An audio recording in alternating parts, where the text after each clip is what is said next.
The soft hum of the air conditioning in my office was a stark contrast to the storm of thoughts swirling in my mind.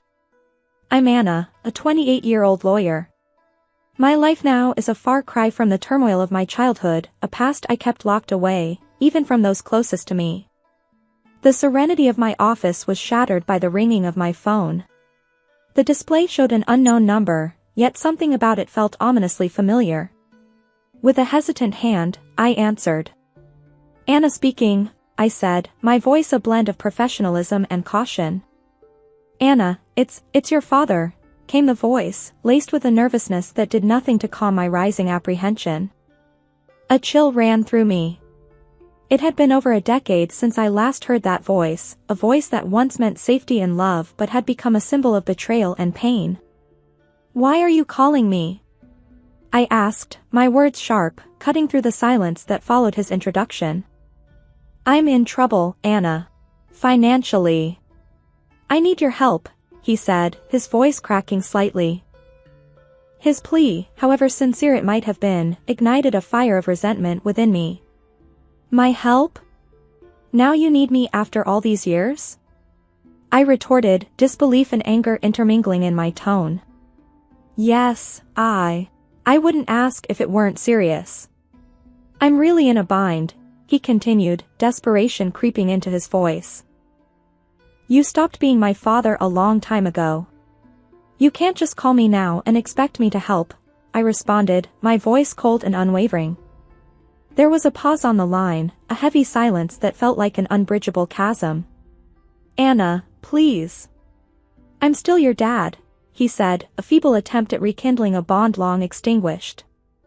The word dad felt foreign, almost jarring. A dad? You forfeited that title when you chose her over me, I said, the years of suppressed anger and hurt finding their way into my words. You're my daughter. I thought. You thought wrong, I interrupted, cutting him off mid-sentence. You made your choice years ago, and now I've made mine. His voice was a mix of pleading and despair. Anna, I am sorry. I just need this one favor. The word sorry echoed in my office, a hollow and meaningless sound. Sorry doesn't change the past. I can't help you, I stated firmly and hung up. My childhood, before the age of 10, was filled with love and laughter, a testament to the wonderful life my parents and I shared in our small rented house.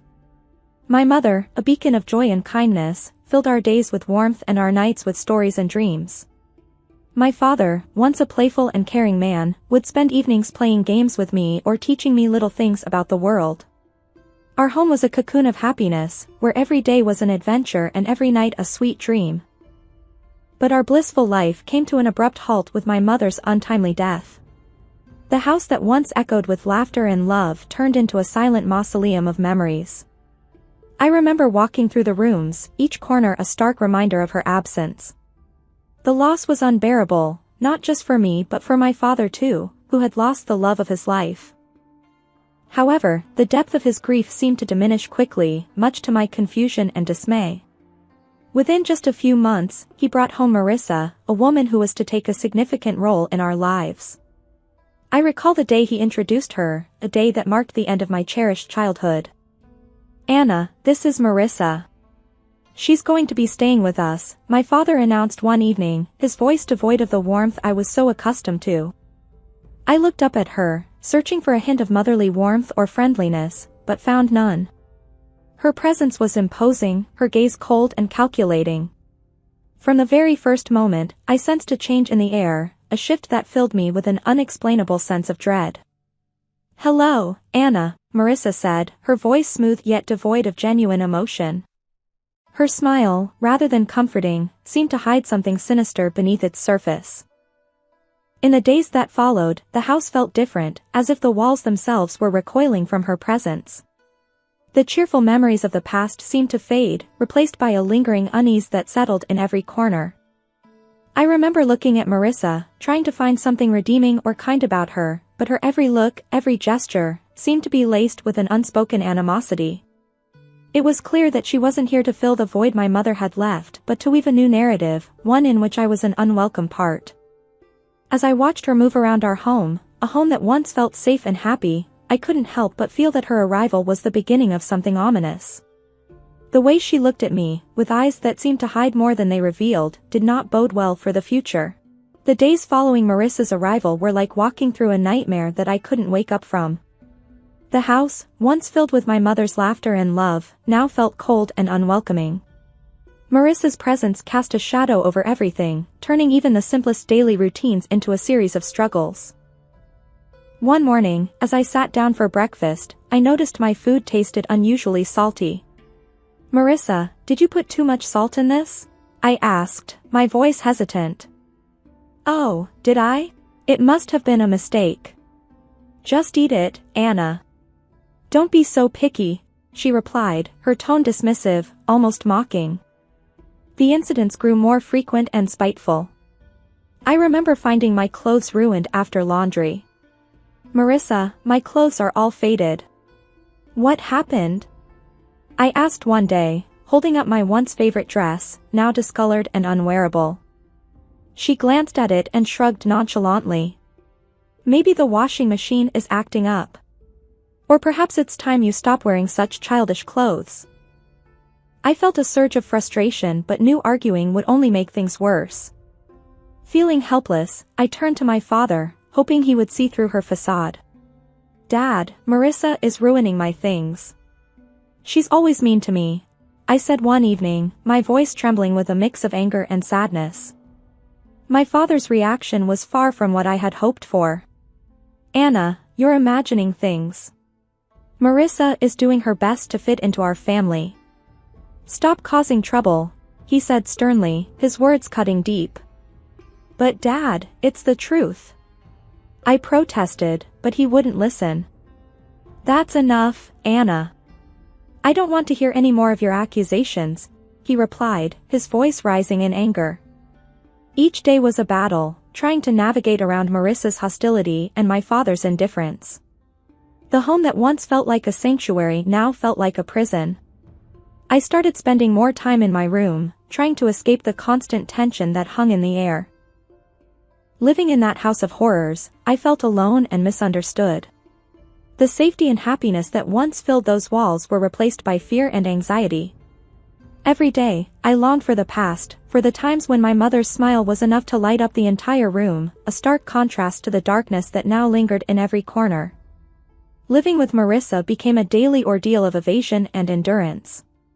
Her hostility towards me escalated from verbal jabs to physical abuse. It started subtly, a pinch on my arm or a twist on my stomach, always in places easily concealed under my clothes. The pain was sharp, a cruel reminder of my helplessness in her presence. I developed strategies to avoid her, constantly alert to her whereabouts in the house. I would take long routes to my room or wait until she was occupied before I moved around. Despite my efforts, there were times when she caught me off guard, and those moments always resulted in some form of pain. One day, while I was quietly reading in the living room, Marissa walked in and, for no apparent reason, pinched my arm hard, her nails digging into my skin. I winced in pain but bit back any cry of protest. She looked at me with a cold, triumphant smirk before walking away. During one of Grandma's rare visits, she noticed my cautious movements and the way I flinched when Marissa's voice echoed through the house. "Anna, is everything all right at home?" Grandma asked, her voice filled with concern. I looked at her, my heart aching to tell her the truth, but fear and the desire to protect her from worry held me back. "Yes, Grandma, everything's fine. Just a lot of schoolwork," I lied, offering her a forced smile. She seemed unsure but didn't press further. I felt a twinge of guilt for deceiving her, but I couldn't bear the thought of causing her any distress. That evening, as Grandma left, I saw Marissa watching from the window, her expression one of satisfaction. It was as if she relished the fact that she had control over me, that she could hurt me and get away with it. Her triumphant look was a clear message that she was the one in power, and I was just a helpless player in her twisted game. I retreated to my room, feeling trapped in a cycle of abuse and silence. The physical pain from Marissa's pinches and twists was bearable compared to the emotional turmoil I felt. School was my sanctuary, a place where I could briefly escape the misery of my home life. But even there, the shadows of my struggles at home began to seep through. My teacher, Mrs. Thompson, a kind-hearted woman who always encouraged her students, started to notice changes in me. One day, as I was handing in my homework, she gently grabbed my wrist, her eyes drawn to the bruises on my arm. "Anna, what happened here?" "These look like bruises," she said, her voice laced with concern. I quickly pulled my arm back, covering the bruises with my sleeve. "It's nothing, Mrs. Thompson. I fell while playing," I lied, avoiding her gaze. Mrs. Thompson didn't look convinced. "Anna, if there is something wrong, or if someone is hurting you, you can tell me. It's important to speak out," she urged, her eyes searching mine for the truth. I wanted to confide in her, to tell her everything about Marissa and how I lived in constant fear, but the words wouldn't come. Instead, I forced a smile. "Really, Mrs. Thompson, I'm fine. It was just a silly accident." She gave me a long, thoughtful look, then nodded slowly. "All right, Anna. But remember, my door is always open. You're not alone," she said, giving me a reassuring smile. I nodded, feeling a lump form in my throat. Her kindness made it all the more difficult to maintain the facade that everything was all right. As I walked home that day, Mrs. Thompson's words echoed in my mind. I felt a mix of gratitude for her concern and a deep sense of loneliness from carrying my burdens alone. The thought of revealing the truth about my life at home was terrifying. I feared the consequences, what Marissa might do if she found out I had told someone. That night at dinner, I was quiet, lost in thought about Mrs. Thompson's offer to help. Marissa noticed my silence. "Why so quiet tonight, Anna? Cat got your tongue?" she asked in a mocking tone. I just shook my head and continued eating, trying to make myself as small and unnoticeable as possible. After dinner, as I lay in bed, the reality of my situation felt more overwhelming than ever.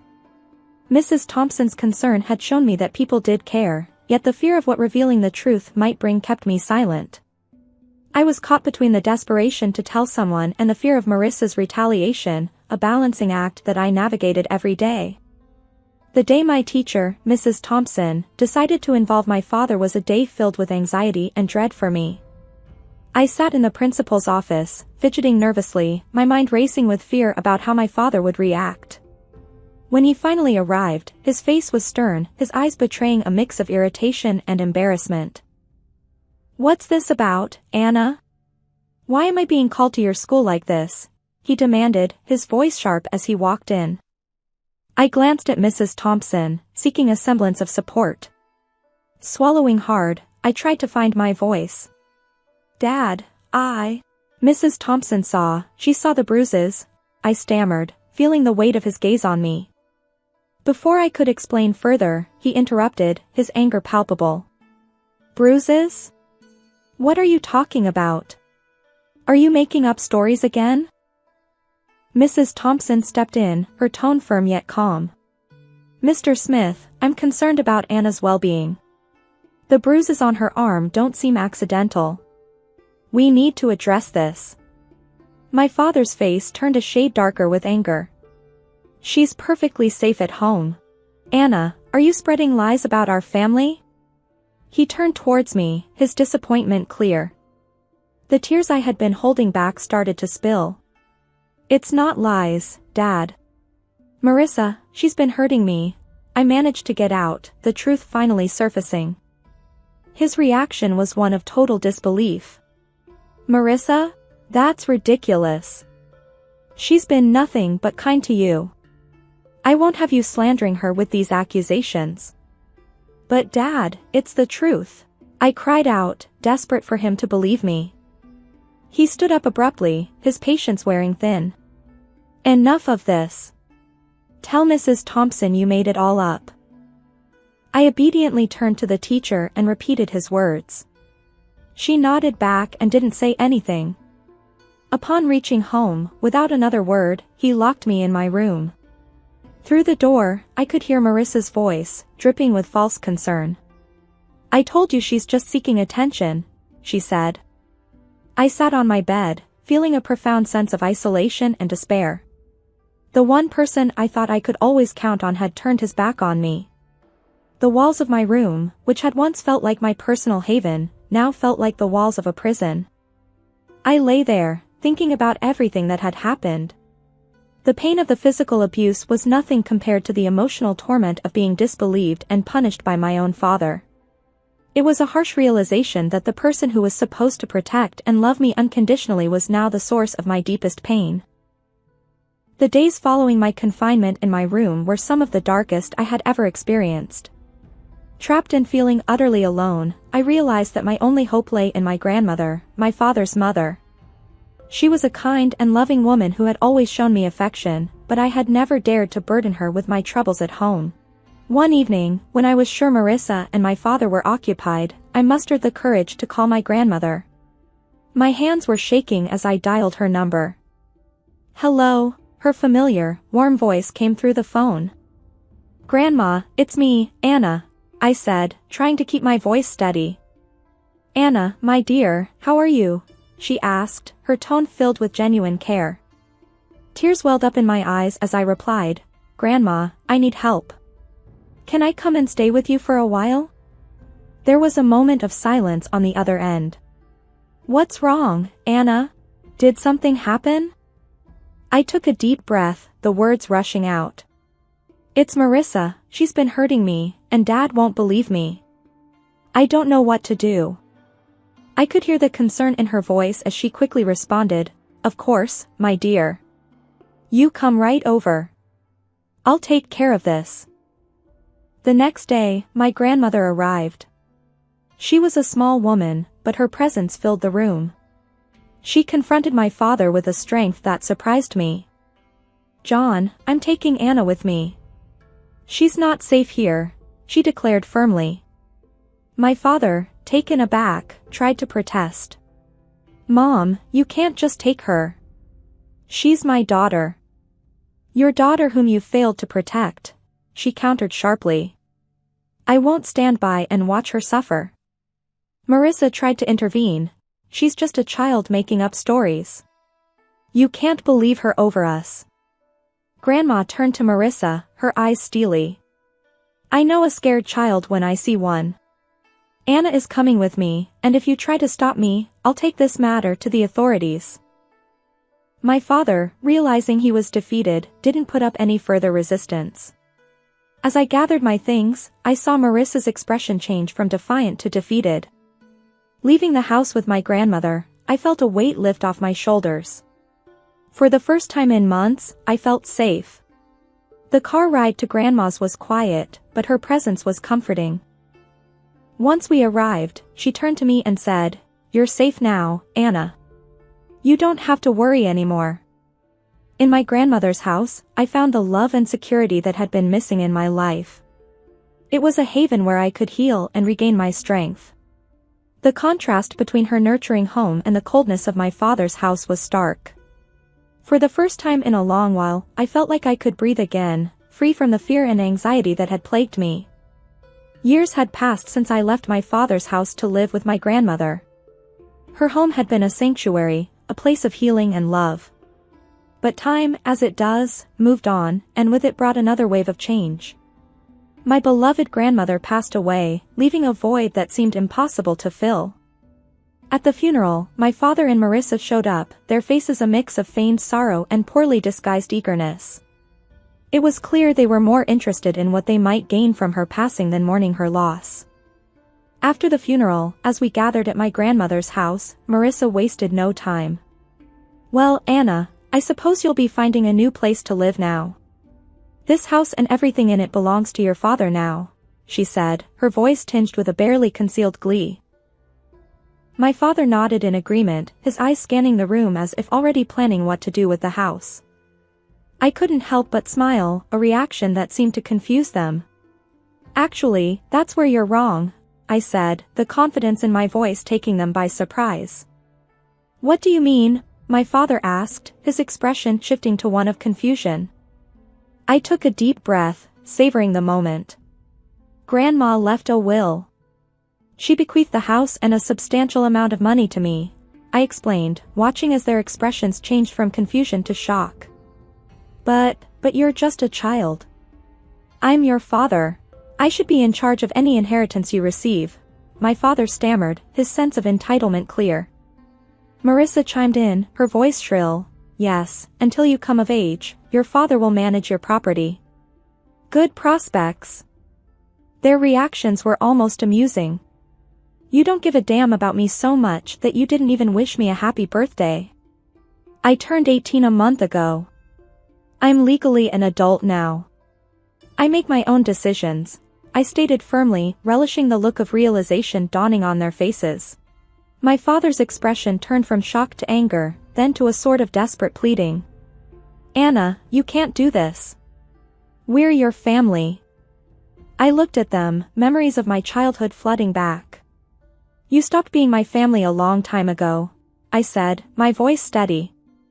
Marissa stepped forward, her tone now begging, at least let us stay in the house. We have nowhere else to go. We have not extended the lease of our house. I shook my head. This is my house now. You'll need to find somewhere else. As they left, the weight of years of pain and neglect seemed to lift off my shoulders. I stood in the house that was now mine, a house filled with memories of my grandmother's love, and felt a sense of closure. The echoes of the past my father's call stirred remained. I sat there, phone in hand, feeling a tumult of emotions. Anger, betrayal, and a sense of injustice. But amid all that, there was also a sense of strength, a reminder of the resilience that had carried me through the darkest of times.